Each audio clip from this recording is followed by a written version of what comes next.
Presentamos, como siempre, nuestro cordial saludo de bienvenida a todas las personas que se unen, tanto en la sala Zoom como en los medios virtuales de la Fundación Excelencia, Liderazgo y Transformación. Hoy, jueves 26 de octubre de 2023, vamos con la emisión 437 de la memoria histórica aún no contada y vamos a hacer el análisis simultáneo de unas acciones terroristas perpetradas por parte de la cuadrilla 33 de las FARC en contubernio con la narcodictadura de Nicolás Maduro contra las instalaciones de la Brigada 30 del Ejército, en especial contra las instalaciones de la Fiscalía General de la Nación y la Oficina de los Asesores Estadounidenses encargados de la erradicación del narcotráfico en la zona de Tibú y del norte de Santander. Y unas semanas después, un atentado contra la vida del presidente Iván Duque, quien viajaba en un helicóptero después de visitar la zona de Sardinata, en el mismo departamento, y estaba aterrizando en la ciudad de Cúcuta. Las investigaciones posteriores vincularon a un oficial en retiro de las fuerzas militares con el grupo, ya que fue quien, aprovechando su condición de miembro de las reservas, veterano de las fuerzas militares, coadyuvó a ingresar el vehículo cargado de explosivos y posteriormente les dictó la instrucción militar necesaria a los terroristas de cómo derribar un helicóptero, ya que él era piloto de helicóptero y había pertenecido a la aviación del ejército. Es uno de los episodios más tristes de deslealtad, de traición a los principios constitucionales y que corrobora el poder que tiene el narcotráfico para corromper instituciones, personas y sobre todo para causarle daño a la humanidad. Adelante, mi coronel. Hoy es jueves 25 de octubre del 2023. La Fundación Excelencia, Liderazgo y Transformación realizó una nueva sesión académica de carácter analítico para reconstruir sucesos trascendentales del prolongado conflicto armado en Colombia.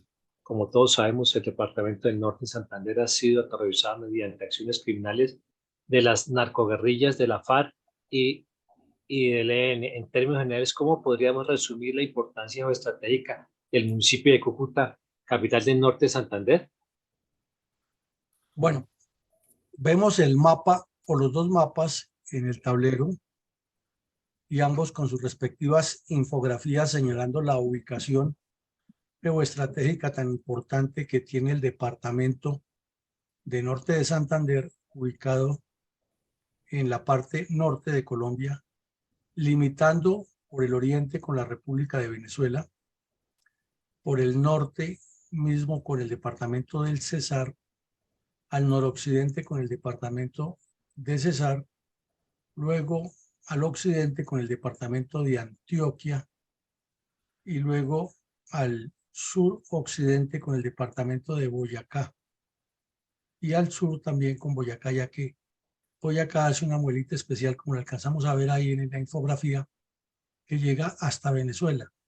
Es decir, que norte de Santander no se une con Arauca solo por una pequeña incisión que hay en el terreno que la compone parte rural del departamento de Boyacá en el municipio de Cuará y establece límites internacionales para los tres departamentos, norte de Santander, Boyacá y Arauca.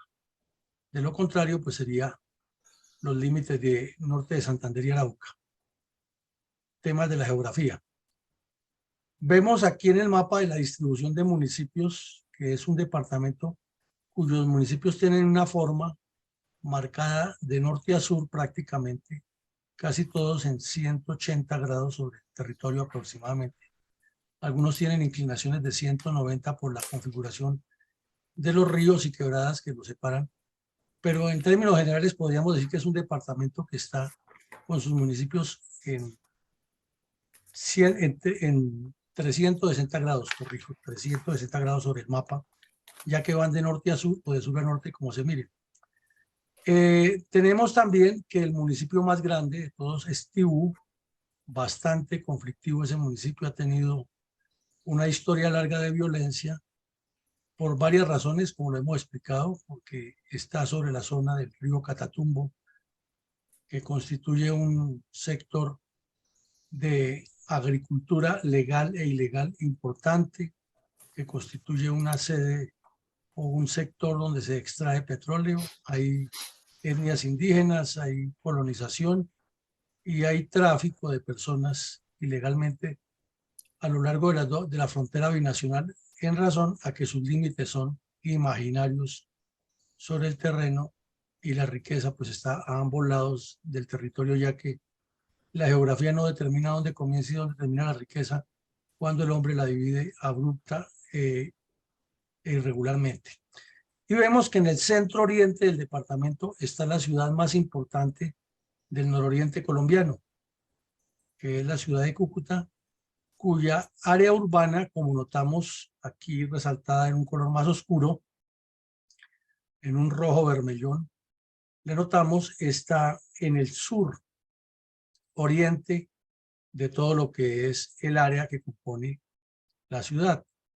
Y al norte tiene Cúcuta un pequeño municipio que a menudo se confunde y hay personas que piensan que es un corregimiento de Cúcuta y no, es otro municipio, es Puerto Santander, que es el municipio más pequeño del departamento, donde termina la línea recta imaginaria más meridional que tiene ese departamento con Venezuela y está iniciando ya separada por un río la República de Venezuela o al contrario la República de Colombia, en un sitio donde confluyen varios ríos. Entonces, visto eso, nos damos cuenta que el departamento de Santander en su conjunto alberga en síntesis geografía muy variada. Aquí vamos a ver otro detalle importante, que es zona cordillerana, zona andina, muy fuerte en todo el occidente del departamento.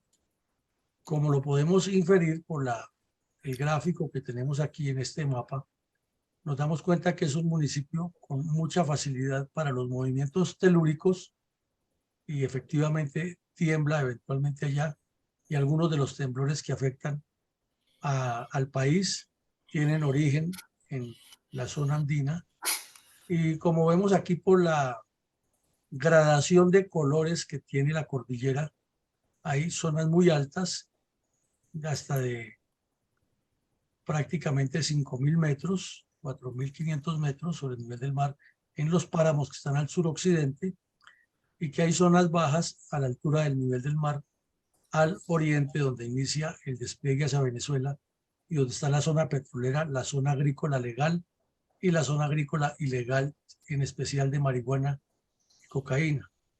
Es una región colmada de ríos, por lo que nacen en la cordillera, y se destacan el río San Miguel y el río Táchira, que es el que separa a Colombia de Venezuela en la zona de Cúcuta. Pero igual al norte está el río Catatumbo y una gran cantidad de ríos que aquí en el mapa se ven pequeños y no los mencionan, pero que son muchos, algunos de ellos con importancia para la navegación fluvial en algunos sectores que pasa a Venezuela y facilita que se muevan las personas por ahí o que sirven para irrigar la zona donde están los cultivos. Como vemos, el departamento, como todos los demás del país, lo han subdividido administrativamente por subregiones y al occidente, sobre toda la cordillera, donde hay una gran cantidad de municipios de característica similar a los de Boyacá y Santander. O sea, la región en contexto es lo mismo, son los límites que le ha generado el hombre al subdividir el terreno, pero las culturas son muy parecidas. Entonces son municipios construidos sobre la cordillera con las características españolas que llegaron durante la colonia y con una vocación eminentemente agrícola en la zona rural. También tiene una zona norte que ya tiene la combinación de cordillera al occidente de esa zona y de plano o de zona selvática tropical al oriente. Y también tiene la zona o la región oriental o metropolitana donde está la ciudad de Cúcuta y está Puerto Santander. Y esta es una de las razones por las que muchas personas piensan que Puerto Santander es un barrio, dijéramos, de Cúcuta, un corregimiento, y no, es un municipio completo. Al suroriente tiene la región que se llama suroriente, que tiene al final, en su parte más meridional, otra línea de esas rectas imaginarias que Colombia se dejó imponer de Venezuela en las distintas reuniones para determinar límites. Y la región suroccidental, que es completamente montañosa, que son los límites con Boyacá y donde prácticamente llegan algunas estribaciones de los páramos, que son muy altos, pero además es una zona muy rica en biodiversidad y en recursos agrícolas, en recursos acuíferos. Y está la zona centro del departamento, que por ser muy correlativa en el movimiento geohumano y geoeconómico de las otras tres regiones, es decir, de la suroccidente, la suroriente y la metropolitana, y a la vez hacer el engarce con el norte, se convierte en el epicentro, es el centro que es epicentro de todos los fenómenos y problemas convulsos que afectan a la región.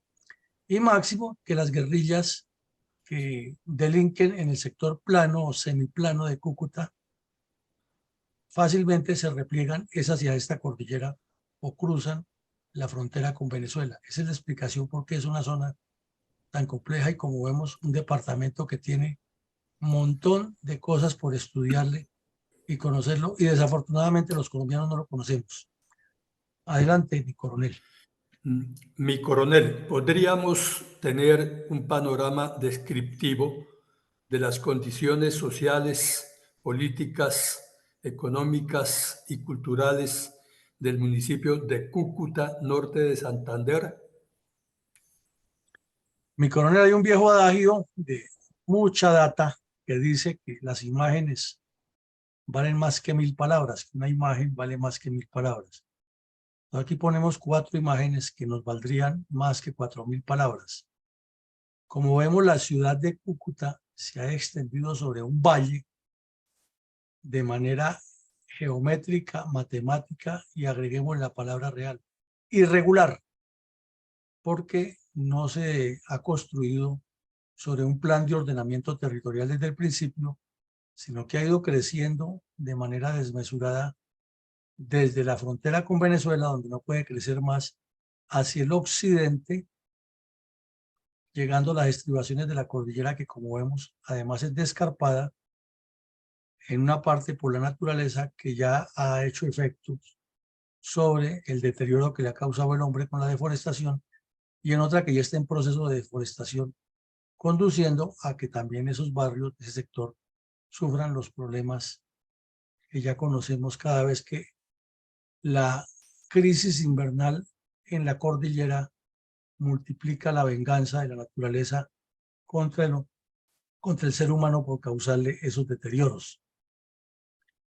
Vemos que, como en todo nuestro contexto urbanístico nacional, siempre se destaca la iglesia o la catedral principal, y la catedral de Cúcuta pues es conocida a nivel nacional e internacional por su importancia, tanto en la difusión de la fe católica como por su belleza natural y sobre todo por su color blanco.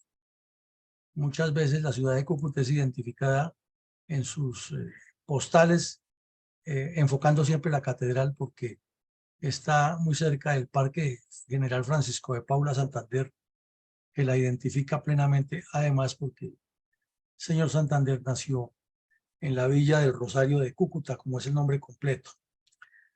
Y vemos abajo que el límite fronterizo que hay entre Colombia y Venezuela, eso es considerado la frontera más activa de toda Latinoamérica.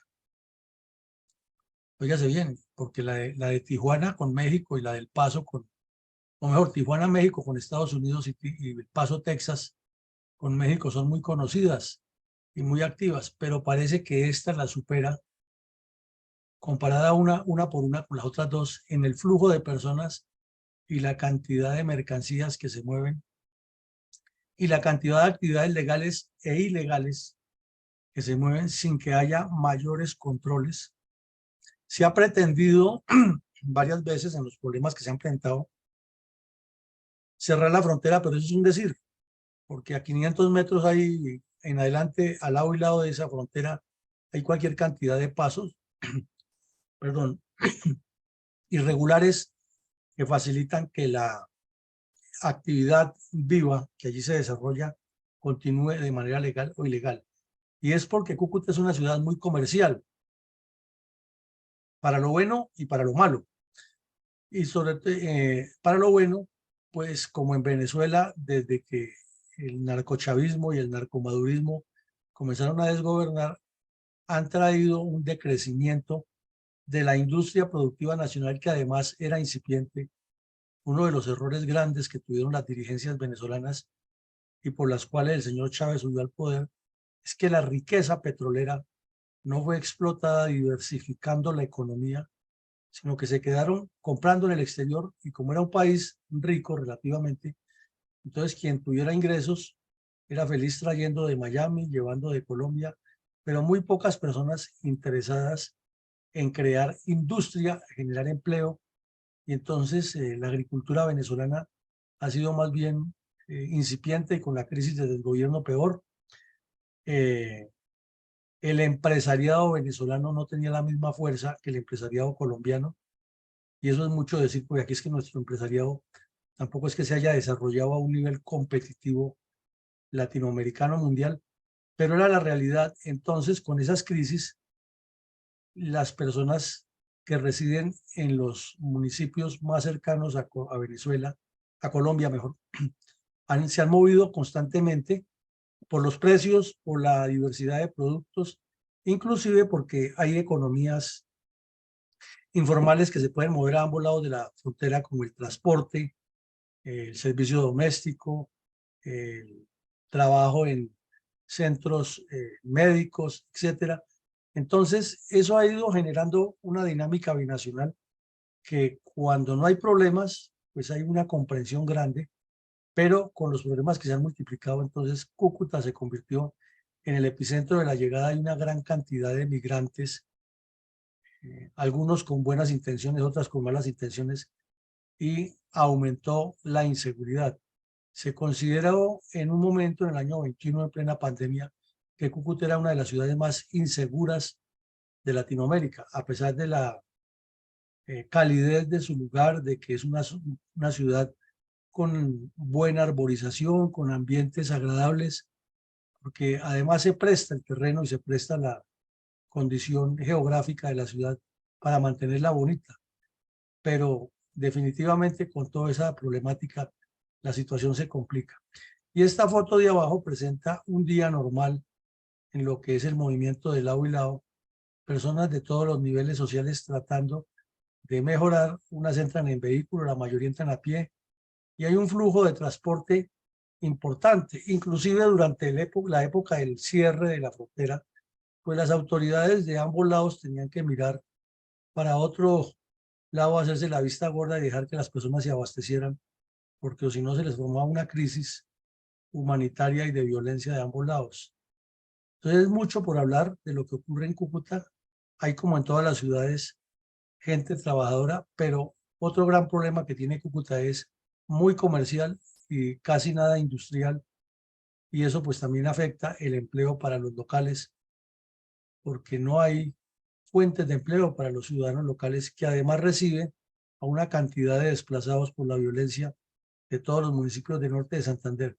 Y si a eso se suman los desplazados venezolanos por el desempleo, pues lo más obvio es que comiencen a florecer las industrias ilegales en todos los sentidos y el crimen a causarle daños. Además, porque históricamente sabemos, geográficamente sabemos, geopolíticamente sabemos que las fronteras siempre serán, por muy organizados que sean los estados, así sea en Europa, sea de Suiza con Francia, sea de Suiza con Alemania, la delincuencia siempre encuentra en esos puntos de unión de los países la forma de tratar de eludir la justicia de ambos lados o de mover sus actividades ilegales. Eso es aquí, allá y acullá. Adelante, mi coronel. Mi coronel, para ilustrar con claridad a nuestra audiencia, podemos ver sobre un mapa las áreas afectadas en el territorio colombiano por la acción criminal de las FARC, mal denominadas ahora como disidencias. Claro, mi coronel, al ver este mapa que lo tenemos aquí, que lo elabora inclusive el señor González Pozo, con su ONG que es financiada por el gobierno nacional, entre otras cosas, mediante contratos, y a la vez es el comisionado de paz. Imaginémonos cómo será eso. Si ya el gobierno nacional lo financia, ¿con qué autoridad le va a llevar la contraria en la mesa de conversaciones a lo que quiere el gobierno? Además, porque el señor perteneció al M-19, entonces, él dice que no, pero siempre lo han señalado como el asesor del M-19 y además los defiende a rajatabla. Vemos que después de que se produjo el pacto FARC-Santos, que supuestamente se desmovilizaron las FARC, volvieron a aparecer una serie de cuadrillas, según González Pozo, nuevamente decimos, nuevas que no se conocen entre ellos. Y aquí vemos la cantidad de cuadrillas de bandidos que hay regadas o diseminadas por todo el territorio nacional, fundamentalmente en las mismas zonas donde estaban las demás cuadrillas, pero algo de resaltar, en las mismas zonas donde el narcotráfico es poderoso, y vemos aquí el norte del Putumayo y el sur del Caquetá, vemos el Huila, el Meta, aquí está el Huila, el Meta, vemos el Tolima, vemos el norte del Meta y límites con Cundinamarca, vemos a Casanare, Boyacá, Arauca, Guaviare, Paupés, norte de Santander en la parte sur, en la región suroriental, norte de Santander en la parte del Catatumbo, el Magdalena Medio en el sur de Bolívar, lo vemos en el nordeste antioqueño, lo vemos en el norte antioqueño, noroccidente antioqueño, llegando a Urabá, y todo el occidente del país. O sea, conclusión, ¿cuáles FARC desaparecieron y cuáles están vivas? Si son los mismos, con las mismas, en las mismas zonas, y solo encontraron a un señor que dice que hasta ahora se están conociendo. Imagine bandidos como Gentil Duarte, que murió hace poco, y Mordisco, que llevaban 40 años en las FARC o 30 años en las FARC, se están conociendo hasta ahora, según el comisionado, cuando eran los mismos que salían a apoyar al Mono Jojoy, por poner un ejemplo. Entonces, este es el mapa y nos describe la ubicación y nos damos cuenta que no ha variado nada, que antes, al contrario, mandaron 3.000 bandidos de Josacuba a que se prepararan dizque como médicos, y los otros se quedaron en las zonas delinquiendo, y los otros andan de seguridad de los bandidos que están en las ciudades. O sea, mejor negocio no podían hacer.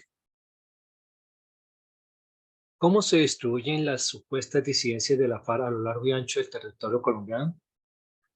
Pues se distribuyen el terreno con la presión geopolítica sobre los centros urbanos.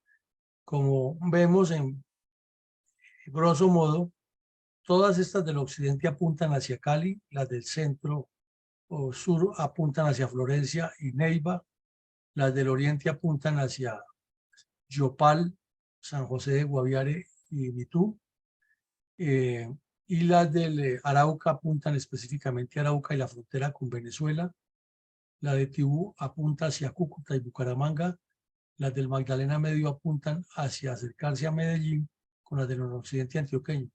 O sea, sencillamente volver a ubicar todas estas zonas. Aquí en el mapa falta algo importante que de esa distribución, es que toda esta zona norte la tiene la mal llamada Segunda Marquetalia, que la reestructuró completamente con plan estratégico el señor Santrich antes de ir al infierno a reunirse con Fidel Castro, con tiro fijo, la reestructuró y la dejó organizada con Iván Márquez. Y hemos visto que en estos días apareció el comisionado de paz con el cuento de que Iván Márquez está vivo, que ya ha hablado con él, que no está en Venezuela y que quiere iniciar negociaciones.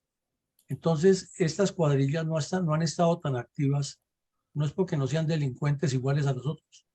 Es que las muertes sucesivas del Paisa, de Santrich, y el atentado que le hicieron a Márquez los ha mantenido en stand-by y están en proceso de recuperación total de toda la zona norte.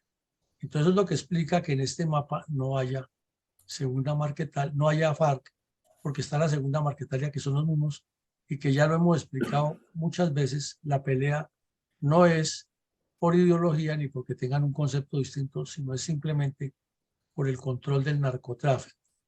Esa es la distribución o la orientación geográfica con sus objetivos.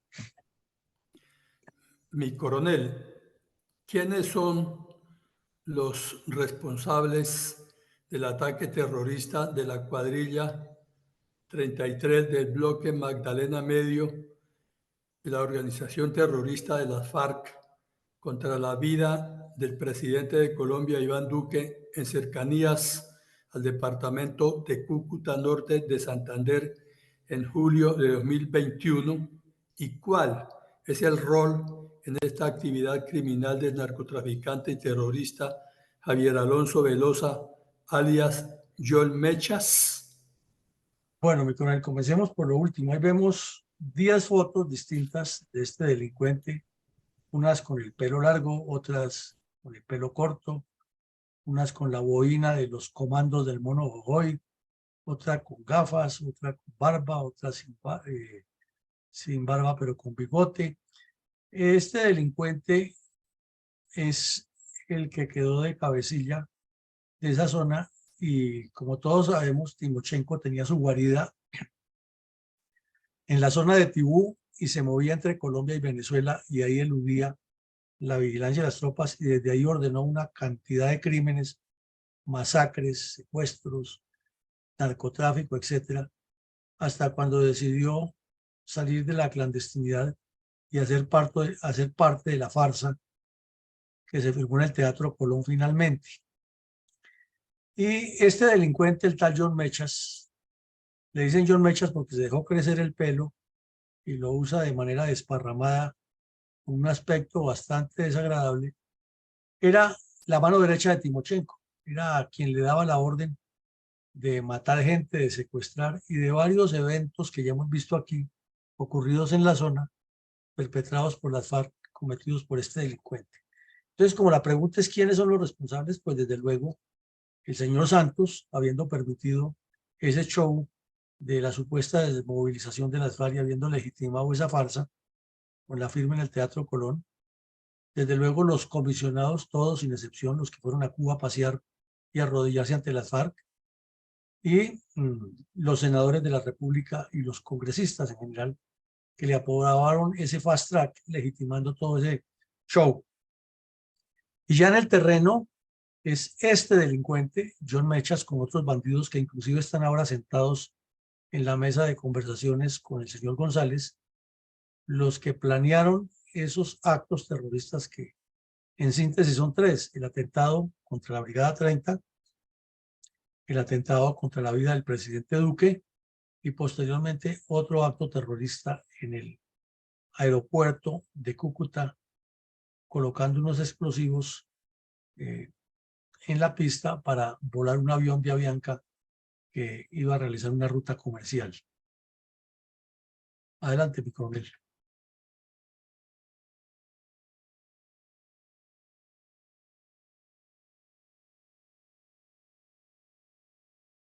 Mi coronel, un mes antes del ataque terrorista de la cuadrilla 33 de las FARC contra el presidente de Colombia, Iván Duque, en julio del 2021, el mismo grupo perpetró otro ataque terrorista con carro bomba en la sede de la Brigada del Ejército ubicada en esa ciudad. ¿Podemos demostrar algunas fotos de los daños causados con la explosión? Sí, mi coronel, vemos las fotos ahí, 4 fotos que nos muestran la gravedad de la explosión, que nos muestran el impacto que causó, pero en especial el interés que tenían de producir los daños. Las instalaciones que están al frente, donde están destruidas parcialmente y donde los árboles fueron completamente afectados y se observa el vehículo que quedó destrozado, ahí funcionaban las sedes, o funcionan, que eso lo repararon y volvió a funcionar, la sede de la Fiscalía General de la Nación, que tiene oficinas dentro de las instalaciones militares para todos los procedimientos que se hacen, que son muchos. Es una zona muy activa, tanto de eventos legales como ilegales, entonces se necesita mucho la presencia de la Fiscalía para actuar, y también porque están unos asesores estadounidenses que apoyan los procesos de erradicación de cultivos ilícitos en la zona. Entonces el argumento de las FARC de atacar eso es porque dicen que hay una base militar. Ese es el cuento y los periodistas les ayudan con el cuento. Que es que hay bases militares dentro de Colombia, no. No, lo que hay es unos asesores estadounidenses que ayudan con el análisis y con los apoyos que se necesitan para erradicar los cultivos ilícitos. Y claro, como esa es la fuente de financiación de las FARC y de Maduro, pues inmediatamente hay que atacarla y hay que sindicarla de que es una base militar estadounidense en Colombia. Eso es como decir que porque el Batallón Colombia hace parte de la Fuerza Multinacional de Paz en el Sinaí, entonces es decir que Colombia tiene bases militares en Egipto. Eso no es cierto, porque Colombia no incide en la seguridad de Egipto. Estados Unidos simplemente asesora, no está moviendo tropas, ni aviones, ni está bombardeando los campamentos de la guerrilla, ni nada que se parezca. Entonces vemos que el objetivo era muy claro, que la información de inteligencia era muy precisa y que naturalmente tenía que hacerlo alguien que conociera perfectamente el cuartel por dentro y que además detrás de eso, como lo financia el narcotráfico, había un río de dinero destinado a causar el daño y el impacto. Adelante, mi coronel. ¿Cómo describió el diario La Opinión de la capital norte-santandereana el atentado terrorista con un carrobomba en la sede de la Brigada 30 en Cúcuta ocurrido el 15 de junio del 2021? Pues este periódico, que es un periódico local, lo ilustró con una foto que la vemos ahí, y con el pie de foto que dice que en el resultado de la explosión quedaron 36 personas heridas, 34 militares y 2 civiles, que de los miembros de la comisión estadounidense no sufrió ningún daño, pero que sí las instalaciones quedaron completamente afectadas e igual los alrededores de las mismas. Luego describen algunas manifestaciones de repudio de parte del presidente de la República y dejan muy claro que ocurrieron 2 explosiones. Una que causó el impacto y seguramente ayudó a que las personas que estaban cerca se retiraran a protegerse, y acto seguido vino una segunda explosión mucho más violenta que fue la que causó los mayores daños.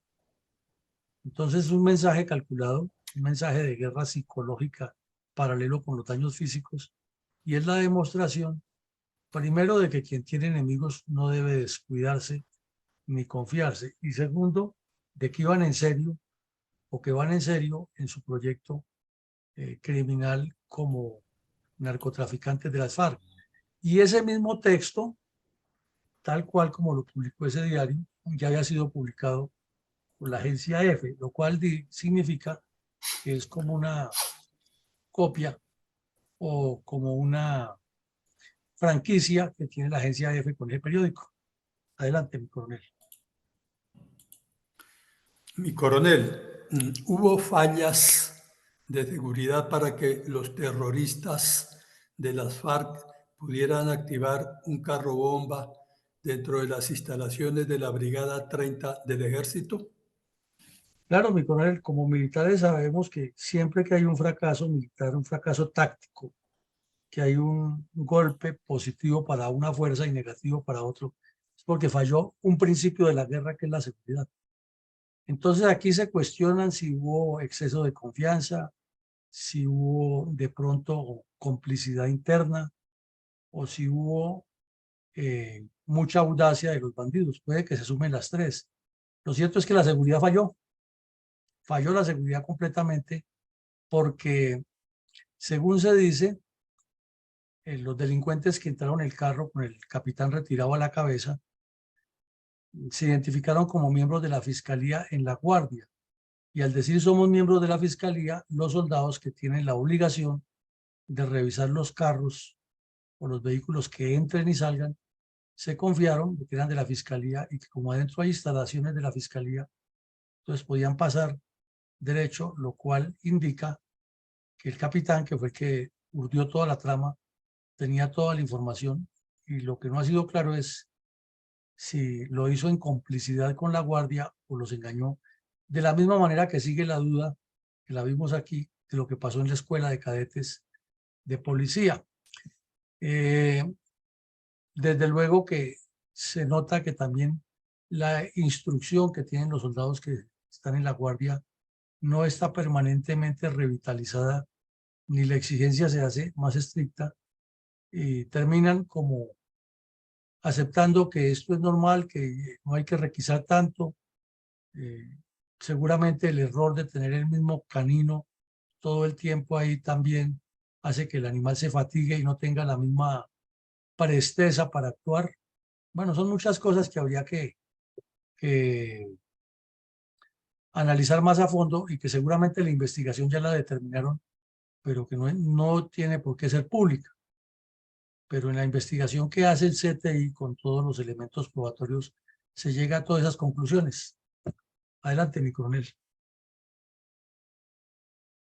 Mi coronel, el diario El País de España publicó un video en el que se ven los impactos que recibió la aeronave en que viajaba el presidente Iván Duque desde Sardinata a Cúcuta, en hechos ocurridos cuando el helicóptero se aproximaba al aeropuerto local. Por favor, nos muestre ese video para apreciar la gravedad del hecho criminal. Sí, ese video, mi coronel, lo tenemos en pantalla ya. Evidentemente es hecho por alguien de la tripulación, por alguien de la seguridad del presidente, y El País de España se apropia, le da la propiedad intelectual porque le llegó a la periodista que cubre desde Colombia, pero se nota que no es un video profesional.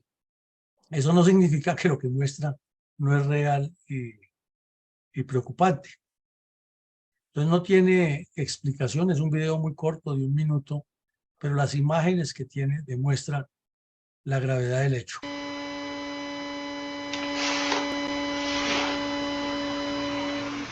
Ahí vemos los disparos, los efectos de los disparos, cómo quedaron. Fueron varios impactos.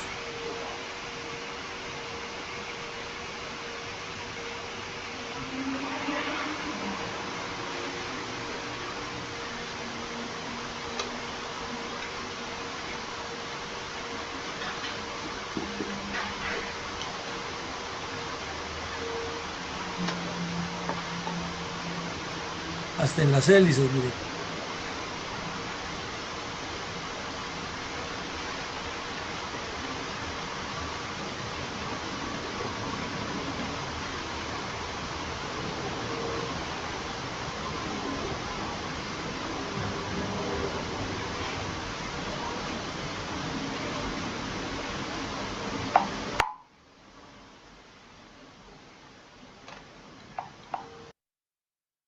Ese es el video, mi coronel. No tiene explicación, no tiene audio, no tiene texto, pero muy gráfico.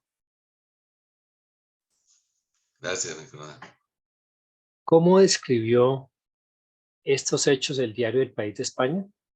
Bueno, como vemos aquí en la foto, además del video, describe que realmente quienes iban dentro del helicóptero sintieron unos ruidos.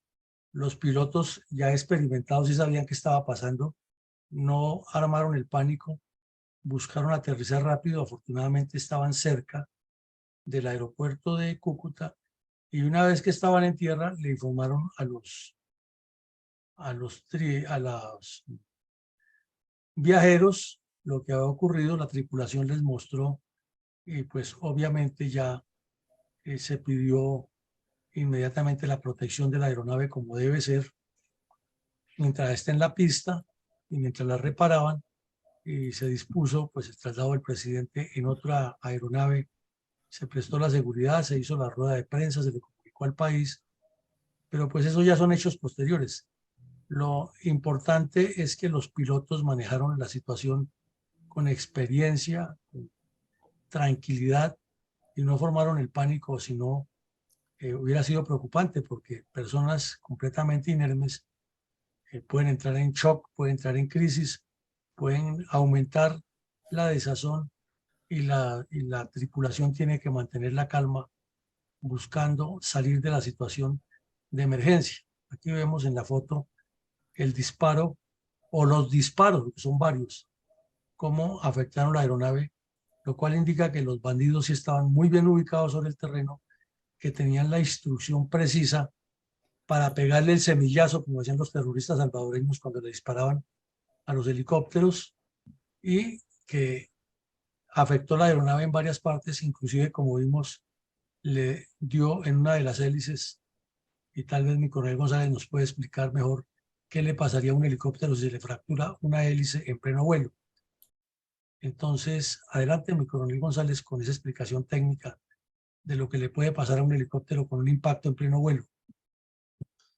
Pues mi coronel, si es una pieza dinámica como son las aspas de los rotores, se crea un desbalance gigantesco que es imposible de controlar. Pero afortunadamente estas piezas son muy resistentes porque están hechas de muchas capas, de muchos materiales, como de carbono y titanio y otros componentes, y resisten demasiado. De resto, también se puede generar lo que se llama una vibración sincrónica, que si progresa, si avanza, también causaría muchos daños bastante peligrosos. Pero afortunadamente estas aeronaves o estas sí que están al servicio especialmente de personajes y la presidencia tienen refuerzos adicionales y blindajes, especialmente en las áreas críticas, como son los piezas, los motores, los que generan la potencia y los componentes de sustentación. Igualmente el fuselaje por la parte inferior en el piso, pues protege a la tripulación y a los ocupantes. Gracias, mi coronel. Y respecto a lo del manejo de la situación psicológica para evitar el pánico, ¿cuál es el protocolo que tienen los pilotos en caso de un evento como ese? Bueno, en psicología de aviación se mencionan muchos detalles, muchas recomendaciones, pero el fundamental es que aunque todo ser humano sentimos temor ante el peligro, pues especialmente se presenta en los casos de la aviación militar. Pero la recomendación es que aunque por reflejo instintivo el ser humano no puede evitar sentir temor y miedo, sí lo puede controlar y moderar.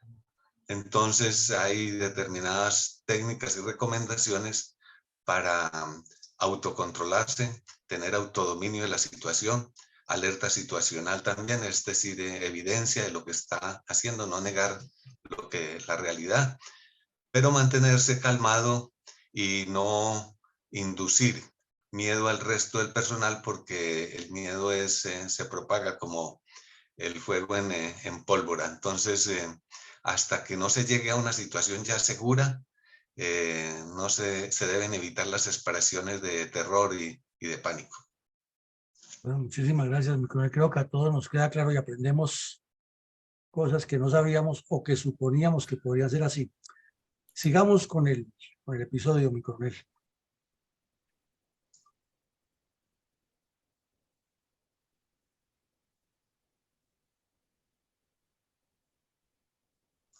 Mi coronel Saldaña.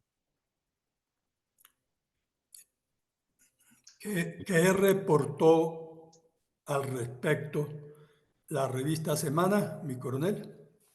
Bueno, mi coronel, me faltó complementar aquí que el periódico El País publicó que estos hechos ocurrieron a escaso kilómetro de distancia de la cabecera de la pista, lo cual quiere decir que tenían una asesoría muy clara de parte del capitán que resultó implicado, porque fue por el lado donde entraba el helicóptero que estaban instalados los terroristas y que le dispararon con mucha precisión, que se encontró que los disparos fueron hechos con fusil Kalashnikov AK-47, que el gobierno nacional ofreció una recompensa de hasta 3.000 millones de pesos por los responsables de ese hecho, y que inicialmente se pensó que ha sido el ELN, y publicaron también fotos ya físicas en los que se ven con mayor precisión los daños causados, y nos corrobora aquí por el impacto lo que decía mi coronel González, que el material que contienen estas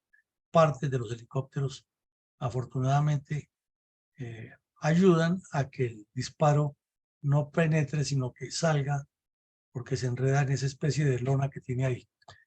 La revista Semana hizo un resumen de los hechos, como lo dijeron los miembros de la tripulación y los miembros o las personas que viajaban, los viajeros.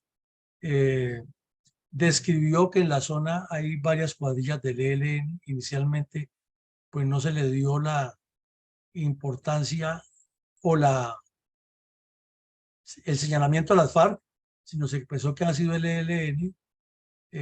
Lo que pasa es que, pues como allá hay ELN, EPL y FARC, se tenía esa duda, no se sabía quién era y se especuló un poco. Sin embargo, los hechos sí fueron descritos en forma puntual como ocurrieron, y se resaltó que unas semanas antes había ocurrido el atentado con carro bomba en el sitio, y que cuando el ministro Molano, que era muy, o que es, porque tiene la costumbre de hablar muy apresuradamente, sin haberse documentado bien, señaló al ELN, los terroristas del ELN inmediatamente brincaron y dijeron que ellos no eran, y que ese era el problema de él. Aprovecharon para desprestigiar al gobierno con sus frases que siempre utilizan, que el gobierno irresponsablemente los había sindicado de algo que no han hecho, entonces que a lo mejor era el gobierno el que hacía esos mismos actos para poder desprestigiar la guerrilla. O sea, las ligerezas de un funcionario público siempre terminan favoreciendo a los delincuentes. Eso es más o menos lo que dice la revista Semana. Mi coronel, ¿por qué resultó implicado en los ataques terroristas mencionados el capitán de grado, el capitán retirado del ejército Andrés Fernando Medina? Pues este sujeto terminó implicado por varias razones, mi coronel, porque visitaba mucho la brigada y ya había generado suspicacias, porque en los videos de seguridad apareció relacionado, porque inmediatamente se produjo el ataque, la Policía Nacional y el CTI ubicaron el sector de donde se han hecho los disparos de acuerdo con un análisis técnico, porque haciendo los registros de área, los soldados y los policías encontraron información suficiente para localizar el sitio donde había unos fusiles, porque hechas las pruebas técnicas con los fusiles, se determinó quiénes eran los que disparaban o los habían disparado por las huellas, y ya no tenían nada que ocultarlo, y porque algunos de los capturados lo señalaron a él.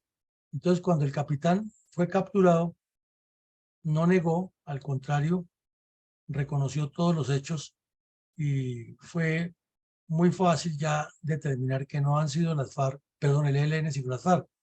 Pero entonces esa fue la forma como el capitán quedó metido en ese evento.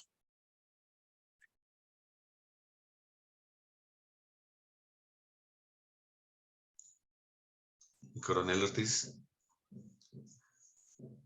Mi coronel, resulta inverosímil concluir que los dos ataques terroristas en mención fueron planeados en Venezuela en complicidad con la dictadura de Nicolás Maduro. Pues mi coronel, no solo porque el ministro Molano lo dijo, porque ya que él tenía la costumbre de que ocurría un acto terrorista en el Cauca, que queda a cientos de kilómetros de la frontera con Venezuela, y siempre decía, es que la dictadura de Nicolás Maduro protege la guerrilla, se le volvió como un estribillo. No es que no fuera cierto que las FARC del Cauca tienen relación con el cartel de los Soles, la tienen por el narcotráfico y por el tráfico de armas, pero en este caso sí es completamente evidente que los dos hechos terroristas, el atentado contra la Brigada 30 y el atentado contra la vida del presidente Duque, fueron planeados desde Venezuela con la aprobación del narcorrégimen de Maduro, por varias razones. Número uno,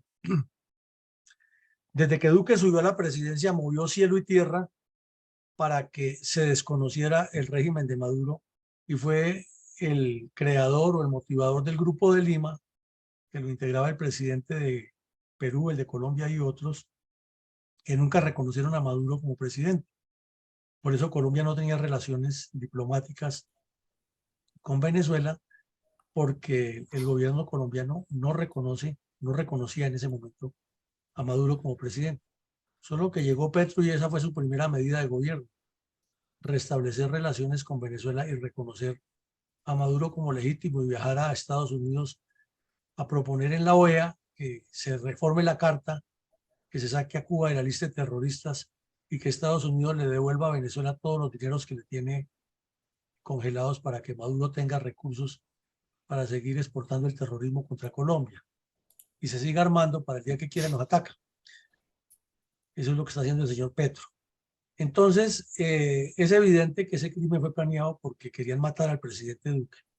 En segunda medida, porque como ya lo vimos, la Brigada 30 le ha causado golpes fundamentales a las guerrillas, al narcotráfico y a toda la delincuencia que se mueve en la frontera. Y desafortunadamente para Colombia, además de ser un problema de seguridad interno, es un problema de seguridad nacional estratégico, porque al afectar las finanzas de los grupos criminales que delinquen en Colombia, se están afectando las finanzas personales del cartel de los soles, de la narcodictadura de Maduro, y entonces es ya una banda criminal internacional con poder en un estado que busca combatir a quienes los combaten y no los dejan enriquecerse más de lo que ya son. Entonces, eso lo indica que es así. Y en tercera medida, porque todos los delincuentes que hay en la frontera tienen el cobijo y la protección de las autoridades venezolanas mientras les estén, como dicen ellos, cotizando, o sea, pagándoles la recompensa, dijéramos así, por permitirles moverse por lado y lado de la frontera y protegerlos de la persecución de las autoridades colombianas, no colaborar con la inteligencia para capturarlos y mucho menos quitarles sus propiedades. Esas son las explicaciones técnicas y sencillas por las cuales es completamente evidente que esos crímenes se planearon en Venezuela. Adelante, mi coronel Coronel, Saldaña. ¿qué dijeron los narcoterroristas de las FARC respecto al ataque terrorista, perdón, con explosivos en la sede de la Brigada 30 y el ataque terrorista de la cuadrilla 33 del bloque Magdalena Medio de los terroristas de las FARC contra la vida del presidente de Colombia, Iván Duque, en cercanías al aeropuerto de Cúcuta, norte de Santander, en julio de 2021? Pues mi coronel, una vez se produjeron las capturas de 6 personas, incluido el capitán, y que la Fiscalía General de la Nación las legitimó, las legalizó, y que se aclaró que no ha sido el ELN por las declaraciones que dieron los capturados. Entonces a la cuadrilla 33 de las FARC no le quedó otro remedio que publicar en la página web del grupo narcoterrorista un comunicado en el cual explican las razones por las que las hicieron, pero eso sí no dicen que lo hicieron desde Venezuela, sino simplemente que lo hicieron como parte de guerra, y señalan así textualmente: hoy queremos informarle al país que asumimos con responsabilidad las acciones realizadas contra la fuerza pública, tales como: objetivo número 1, golpes rápidos y consecutivos a la policía en el departamento, o sea, todos esos ataques contra los cuarteles de policía. 2, hostigamientos a las bases militares de Tarra, Tibú, Teorama, Ábrego, San Calixto, Convención y Acarí. 3, golpes a las infraestructuras extractoras de recursos naturales y minerales, valga decirlo, oleoducto, Caño Limón, Coveñas y otras minas que hay en la región. 4, acción contra la Brigada 30 del Ejército en Cúcuta y sede militar de los Estados Unidos. ¿Sí ve cómo lo presentan ahí? Y los periodistas le hacen el juego publicando eso mismo. 5, acción contra la policía en Cerro Pico en Cúcuta, o sea, donde está la repetidora de comunicaciones, en ese cerro que veíamos allá afectado por la deforestación. Allá le hicieron un atentado. Y sexto, ataque contra el presidente Iván Duque. Entonces, este es un documento que ojalá lo tuvieran en cuenta en el momento de negociar con los bandidos de las FARC, porque están reconociendo crímenes gravísimos, que si se hiciera el acuerdo de paz con estos bandidos, como debe ser, algo que debe quedar muy claro es quién financió eso, de dónde sacaron los recursos y qué complicidad hay con Venezuela, que fue lo que no se hizo en Cuba. Todo pasaba por encimita y no se establecieron responsables ni cómplices en ningún lado. Y luego le dice que este es el parte de guerra, le dicen al presidente, y que mientras no haya garantías, no se sabe cuáles garantías, para la inmensa mayoría, sus fusiles no se van a silenciar. Pero esto lo hicieron fue forzados por los acontecimientos de que los 6 capturados confesaron y que ya era tan evidente la situación que no podían negarlo más. De lo contrario, si hubieran hecho los locos y no hubieran publicado la responsabilidad en estos crímenes. Y hoy vemos que los cabecillas que planearon esos son los que están manipulando a la comisión que encabeza el señor González Pozo y que la han puesto a pasear por el Caquetá, por el Cauca, ahora por Tibú, y seguramente mañana se van para Cuba. Ese es el resumen, mi coronel. Mi coronel, ¿por qué fue capturado y condenado a 30 años de prisión el narcoterrorista Aurelio Suárez Pérez, alias Aurelio, integrante de la cuadrilla 33 de las FARC? Porque hechas las averiguaciones con los capturados, especialmente con el capitán que tenía mucho que ver, que le han pagado una gran cantidad de dinero por hacer esa actividad turbia, se determinó que el enlace entre el tal John Mechas, el cabecilla de esa cuadrilla, y los que hicieron el ataque, encabezados por el capitán, era este tipo, el tal Aurelio, y lo estaban buscando. Se ofrecía una recompensa hasta de 3.000 millones de pesos, hasta que la plata mueve conciencias y los bandidos lo entregaron y fue capturado en la vereda San Martín del municipio del Tarra, en la región más convulsa, en una operación coordinada por las fuerzas militares y la Fiscalía General de la Nación. Y ya se encuentra condenado a 30 años. Fue rápido el proceso, pero ya sabemos que si el señor Petro firma con ellos, lo sacan de la cárcel rapidito, o que más adelante dirán que no siguen negociando si no sale este criminal de la cárcel. Eso ya es conocido y lo sabemos que va a ocurrir. Adelante, mi coronel. Mi coronel, ¿cuáles son los aspectos medulares de la confesión del capitán de la reserva Andrés Fernando Medina respecto al ataque terrorista de la cuadrilla 33 contra el presidente Iván Duque en cercanías al aeropuerto de Cúcuta? Pues de acuerdo con lo publicado en los medios de comunicación, este sujeto reconoció ser el responsable de los 2 atentados, contó o se determinó que estuvo en servicio activo en el ejército hasta unos años antes, que fue piloto de helicóptero, que fue herido en combate por la guerrilla, que luego se fue a vivir a Cúcuta y al parecer ahí en esa vida civil fue donde se relacionó con los narcotraficantes, con los delincuentes y terminó metido en actividades ilícitas. Eso es lo que da a entender el artículo. Para la fecha de los hechos tenía 56 años, ya no era un niño.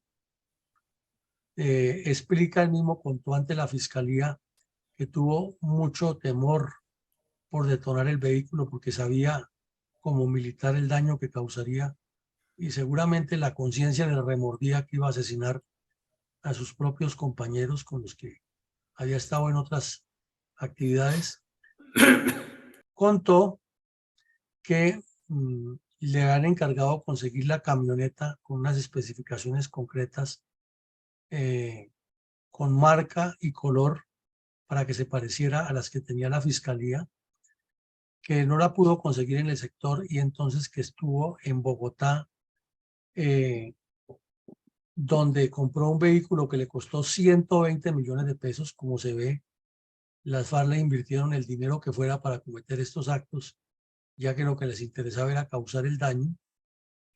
Inclusive no lo dice aquí el capitán, pero en otro informe de inteligencia se asegura que las FARC habían destinado 7.000 millones de pesos para esos dos actos terroristas, o sea, el de la brigada y el del presidente Duque. Desde luego se supone que esos 7.000 le correspondía una buena tajada a este señor y que por eso vendió su conciencia y que cuando se produjo el acto terrorista, él tenía contactos adentro, no dice quiénes, seguramente ya la fiscalía los empapeló, como decimos en términos coloquiales, y que le dijeron que todo estaba arreglado para que pasara el vehículo sin problema. Y eso pues confirmaría que hubo gente metida en el plan. Sin embargo, no se volvió a mencionar, pero es lo obvio de suponer, ¿no? Que había gente infiltrada adentro, bandidos que él había localizado, sobre todo por el tema del narcotráfico. Luego dice que de todas maneras se cometió el delito y que él fue a reunirse con el tal John Mechas para darle el parte y seguramente para cobrarle lo que le correspondía. Finalmente, dicen ahí en el artículo que la Policía Nacional los indicó de una vez como ser hombre de confianza del tal John Mechas. Eso pues lo determinará la investigación. Lo cierto es que el señor ya de edad, que 56 años, es una persona ya completamente adulta, faltó a su juramento de lealtad con la institucionalidad y se prestó para un crimen. Y pues allá estará encarcelado. No se sabe si las FARC van a pedir también su salida de la cárcel o si él se declara miembro de las FARC ante la justicia, que seguramente lo sacará del problema a todos estos bandidos, pero eso está por verse. Y también dijo en su declaración que el contacto directo era el tal Ciro, ese que acabamos de ver, que lo capturaron, el tal Aurelio. Ya después la revista agrega que como fue un atentado contra una base militar y había personas de nacionalidad estadounidense, que el gobierno colombiano ha coordinado con el FBI para venir al sitio a hacer todo el trabajo forense de complementación de las averiguaciones que conducieran a la determinación más específica de la verdad.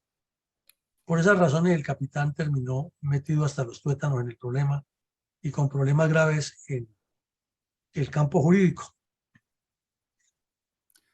Mi coronel, 4 meses después del ataque terrorista de la cuadrilla 33 del bloque Magdalena Medio del grupo terrorista FARC contra la vida del presidente de Colombia, Iván Duque, en cercanías al aeropuerto de Cúcuta Norte de Santander, en julio de 2021, ocurrió una nueva acción criminal urbana del mismo grupo narcoterrorista en el aeropuerto de Cúcuta. ¿Nos puede decir qué sucedió allí? Pues sucedió, mi coronel, que iban a colocar unos explosivos en la pista a unas aeronaves, específicamente de Avianca, que es la que viaja allá, llevando y trayendo pasajeros. Y que en el momento en que uno de los sujetos saltó la barda para entrar a colocar el explosivo, se le estalló a él y ahí murió. Y que alcanzaron a dejar otros sujetos unos paquetes con explosivos. Cuando la Policía Nacional fue a hacer el registro con su equipo técnico antiexplosivos, infortunadamente fallecieron 2 miembros de la Policía Nacional porque las bombas explotaron y perdieron la vida nuestros policías allí, pero afortunadamente evitaron una tragedia mayor, que era explotar a una aeronave llena de pasajeros. Entonces se cuestiona muchísimo el salvajismo de Hamas en Gaza y estos bandidos de las FARC, ¿qué diferencia tienen cuando le están colocando explosivos a un avión en una pista que va cargado de personas?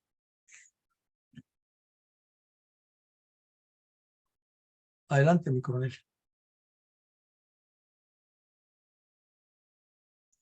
Mi coronel, 4 meses después del ataque terrorista de la cuadrilla 33 de las FARC contra la vida del presidente en cercanías al aeropuerto de Cúcuta, ocurrió una nueva acción criminal urbana del mismo grupo narcoterrorista en el aeropuerto de Cúcuta. ¿Qué sucedió en esta ocasión? Pues como estábamos diciendo, mi coronel, se le explotó una bomba a un terrorista que estaba entrando al aeropuerto a colocarla. Otros dos la alcanzaron a colocar y allí en esa explosión perdieron la vida los policías David Reyes y William Bareño, dos miembros de la Policía Nacional expertos en en antiexplosivos. Y de acuerdo con las declaraciones del comandante de la Policía Metropolitana de Cúcuta, les explotaron los artefactos en el momento de que procedían a desactivarlos. Y luego la cadena internacional FLAS 24 resalta que Cúcuta se volvió un foco de violencia y que en menos de 6 meses hubo 3 actos terroristas de gran nivel, que fueron esos 3 que mencionamos, pero aquí no se mencionan otros como unos explosivos que fueron colocados en el Parque Santander y que afortunadamente explotaron sin causar daños. Históricamente han ocurrido también muchísimas acciones terroristas urbanas. Recordemos que cuando estudiábamos el caso de un centro comercial en Medellín, ese mismo día explotaron también un carro bomba en un centro comercial en Cúcuta y el señor Timochenko nunca ha respondido por eso, que fue el que ordenó colocar ese carro bomba en Cúcuta. Pero igual si lo llaman a responder, dice que sí, que él lo hizo y que eso era culpa del gobierno Uribe en ese momento por perseguirlos y que ahí está poniendo la cara y que promete que no lo vuelve a hacer, pero que no puede hacer nada más ni resarcir a las víctimas y que ya echémosle tierrita y lo mejor es que ellos son senadores y como dice la concubina de Tiro Fijo, si hasta camita les dábamos a los que estaban secuestrados, ¿qué tanto critican? Esa es la realidad, mi compañero.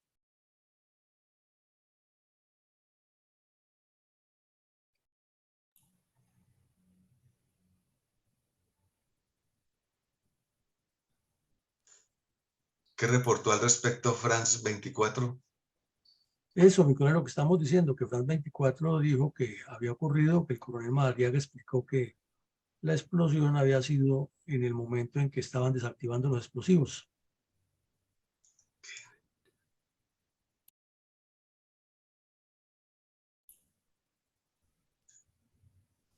Por favor, Bueno, escuchemos con reverencia un minuto de silencio en memoria de las víctimas del ataque terrorista en el aeropuerto de Cúcuta perpetrado por las FARC.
Mi coronel, ¿Trajo el pacto FARC-Santos en 2016 alguna paz al departamento de Norte de Santander?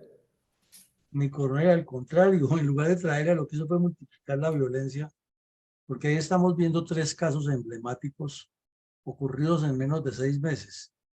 Estamos viendo actualmente que este bandido, el tal Iván Mordisco, está jugando con el oportunismo politiquero de Petro y con la debilidad de carácter de muchos dirigentes colombianos y con el afán publicitario que tienen todos de un premio Nobel de Paz. Vemos también que han escogido la zona de Santander como un epicentro norte de Santander para desarrollar todo ese proceso de supuesta paz.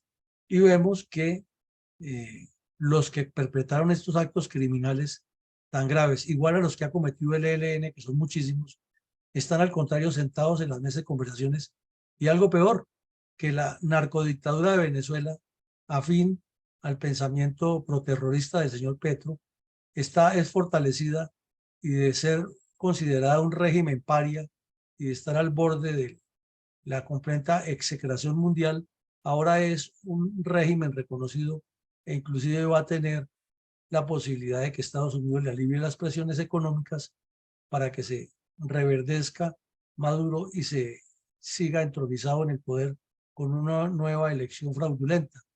Entonces, mientras a Venezuela le vaya mal, a Colombia le va muy mal ahí en la frontera, y mientras el gobierno colombiano esté más cerca de los delincuentes que cerca de la institucionalidad, pues quiere decir que el pacto que firmó el señor Santos con las FARC solo sirvió para acrecentar esos problemas y no para resolverlos. Mi coronel, ¿tiene Colombia alguna esperanza de paz real, de resarcimiento a las víctimas de las FARC en el departamento de Norte de Santander en las actuales conversaciones de paz con el gobierno Petro?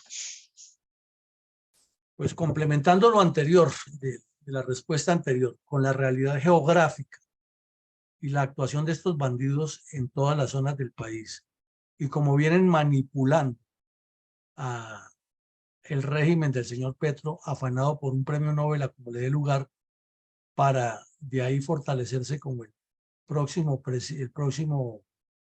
Chávez de Colombia, definitivamente la respuesta es no. Las víctimas van a ser burladas, y ya fueron burladas las de La Habana, con un show que iniciaba y que no tenía tanta experiencia para manipular, y donde había gente que en la mesa, por lo menos en apariencia, estaba de este lado. ¿Cómo será ahora donde la mayoría de los que están en la mesa son del lado de los bandidos? ¿Qué esperanza pueden tener las víctimas? Ninguna. Y con un gobierno que se interesa más por ayudar a los bandidos que ayudar a la gente decente del país, pues menos. Entonces va a ser una burla peor que la anterior al ritmo que van los acontecimientos.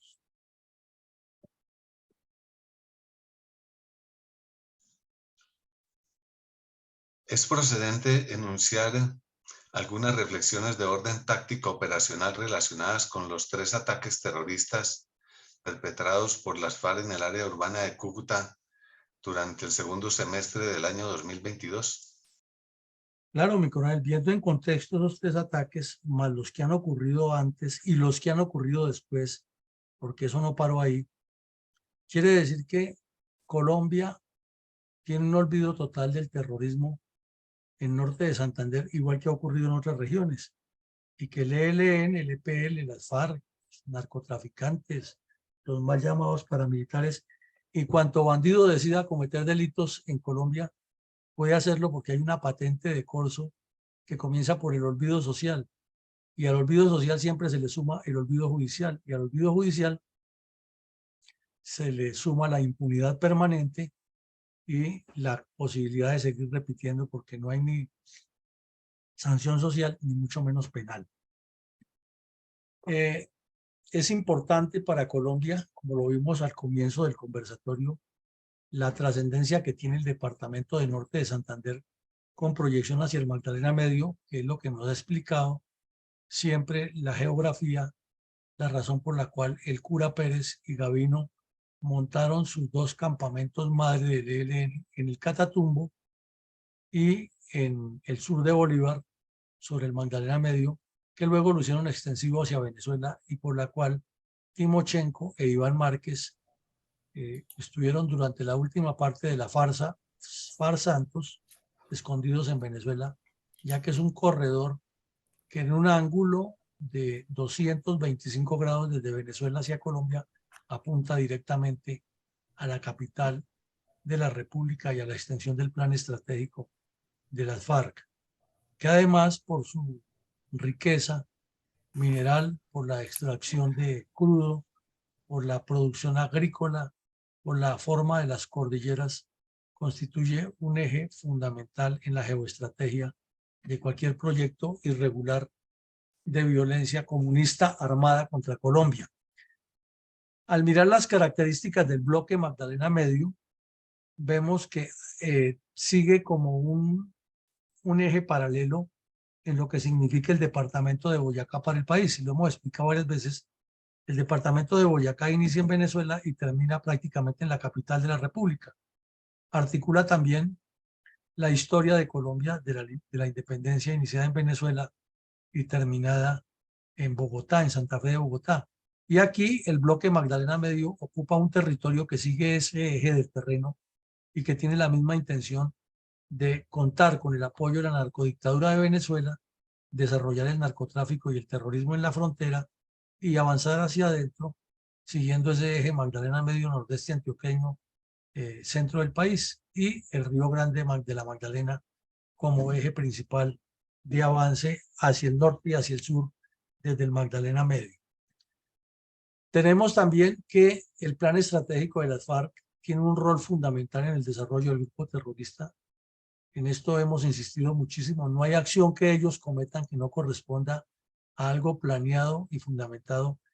Y el solo hecho de que en el expediente, en alguna de las actividades procesales, se determinó que les costó aproximadamente 7.000 millones de pesos a las FARC hacer ese par de atentados, significa que eso está muy bien planeado, que corresponde a una línea estratégica y que todos los cabecillas nacionales están de acuerdo con que se haga eso.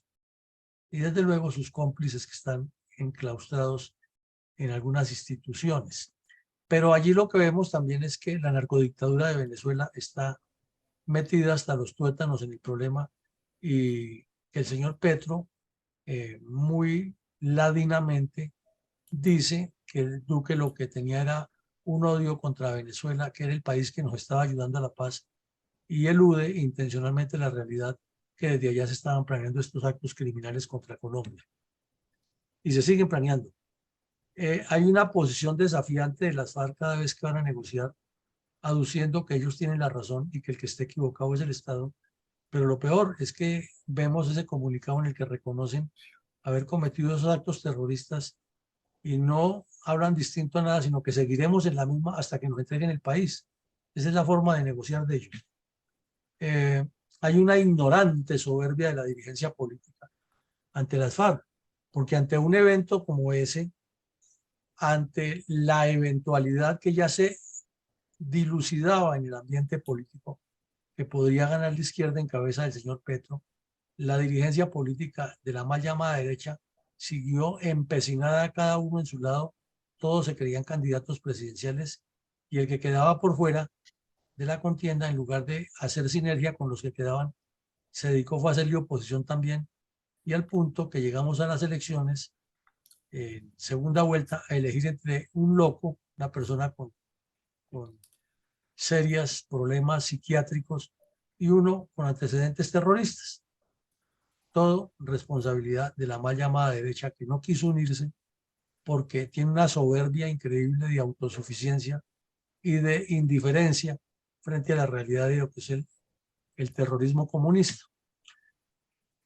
Aquí vemos en los hechos, y por eso le rendimos homenaje al final a los dos agentes de policía sacrificados, es que las fuerzas militares y de policía han puesto una cuota grandísima de sangre, sudor y lágrimas tratando de sostener al país, mientras la dirigencia política, que es la responsable por acción y por omisión de que esto ocurra, mira para otro lado y siempre busca es cómo acomodarse, como los hemos visto durante el desgobierno de Petro, que en lugar de entrar en franca oposición y trabajar en la construcción de un proyecto que transforme al país. Están buscando cómo se acomodan dentro de ese esquema para seguir pelechando de los beneficios personales, así el país esté cada vez peor de descompuesto. Hay unos eventos que se suman en todos los errores que han habido en las negociaciones de paz, que van construyendo un conjunto de equivocaciones que, sumadas a la ignorante soberbia de la dirigencia política y a la posición desafiante de los terroristas para negociar, nos indican que todo apunta a que ese statu quo negativo, con tendencia a favorecer cada vez más a la guerrilla y a los grupos criminales que la apoyan, crezca mientras la institucionalidad misma se encierra por falta de dirección política. Y eso pues nos lleva a la conclusión de siempre. Esto es un contexto geopolítico interno y externo que requiere estadistas que tengan la visión estratégica, el conjunto, el compromiso y los planes, proyectos y objetivos concretos para darle la vuelta. Lo contrario es seguir navegando en eso. Entonces le doy el turno a usted, mi coronel González, con sus reflexiones del día de hoy acerca de este tema tan complejo. El comentario es de mi coronel Saldaña, mi coronel. Bueno, mi coronel Saldaña, adelante. Sí, mi coronel, gracias. Reflexión 437 de los episodios de la memoria histórica de Fundel. Hoy jueves 26 de octubre de 2023. Objetivo Colombia. Pues hay unos aspectos que tengo que rescatar de este episodio.